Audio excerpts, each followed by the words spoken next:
I don't see why they are trying to focus on who fired the first shot. Hindi ba dapat ang pinofocus nila ay yung intent ng mga pumapasok? Kasi it doesn't matter kung sino unang magpaputok. Halimbawa, coach, may pumapasok sa bahay mo, nakatawid na, nag-warning na, pumasok na sa bahay mo, barilin mo na at least to disable. Iba naman yun kung treacherously, nakatalikod, binaril mo sa likod, walang kalaban-laban, kahit nasa loob ng bahay mo yan, medyo gray yan, no?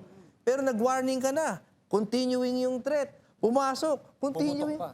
Tsaka Nagpaputok nag-warning sila, din. tapos pumutok sila. Oh. So, Ito nga, wala nga casualty, ni walang nasugatan. Si Kaya Bato lang lang, nga bakit nasugatan, di ba?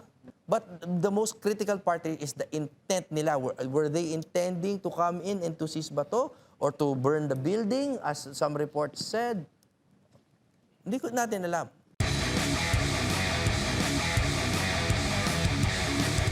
yun, mahirap i-deny yung pagdidrill. And chance sinabi nila na walang NBI dyan, walang may baril, pero nagpaputok sila pabalik. And lahat yun captured ng mga interviews sa kanila mismo. Yes. Kaya for me, it is very clear that we cannot trust. And I'm not trying to cause unrest, no?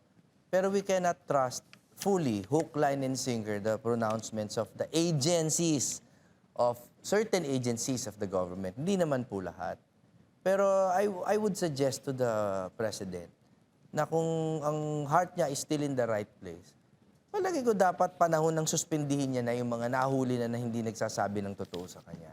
Pero, two things kasi. One, sabi ni Marcos, sinabi lang ni Matibag na walang NBI.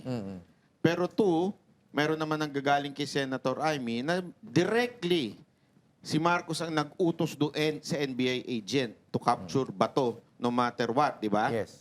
So, in your own opinion, nandun ka, ano sa tingin mo mas matimbang? Ang ginago ni Matibag ang presidente o yung presidente mismo nag-utos? Alam mo, aminin ko sa inyo hindi ko yan kayang sagutin. Alam niyo kung bakit? Si Director Matibag po, with all due respect po, hindi ko siya kilala personally. Pero pareho kami ng partido dati. No? Siya ay dating PDP yan, no? Alam naman ninyong lahat yan. I think nag-SecGen pa yan or something like that.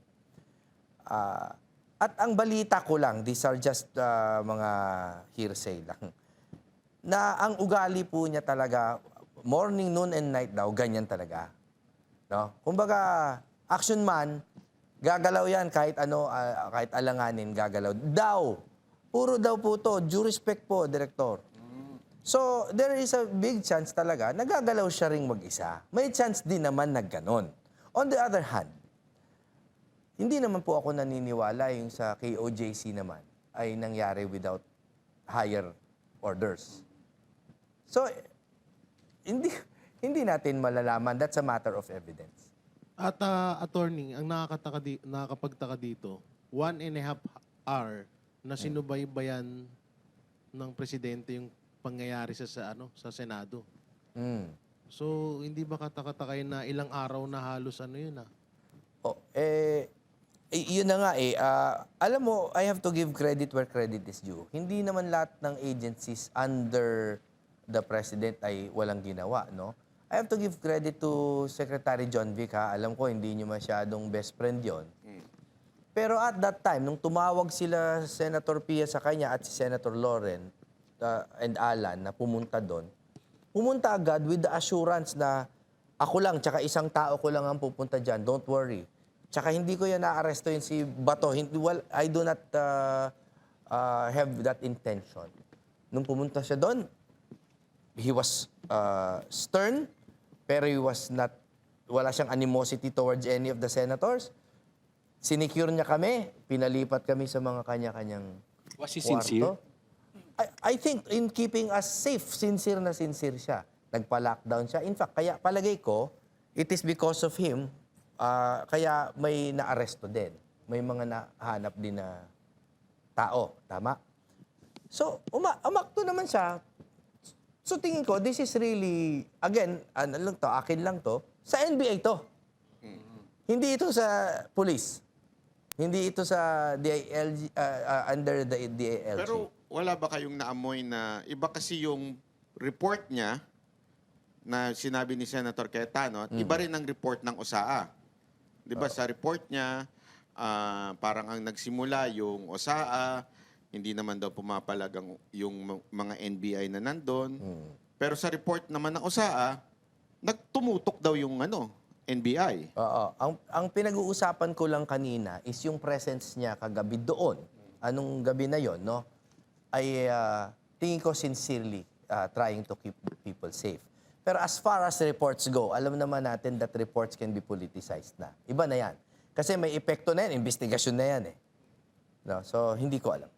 Lali, may mga nakabasa akong comment tapos may mga naman may mga kasuhan naman tayo. Ang alam ko, wala eh. Parang wala naman yatang tinamaan. No? So, sana totoo yung report na wala. May question nga dito, kung stage lang ba ang barilan, pwede bang i-stage yun? May bala, live bullets, kita namin, butas-butas yung dingding. I mean, Ganun naman. oo, sa loob lang ng 2 araw, mapaplano mo agad yung pag-stage nung siege na yan? Posible ba yun?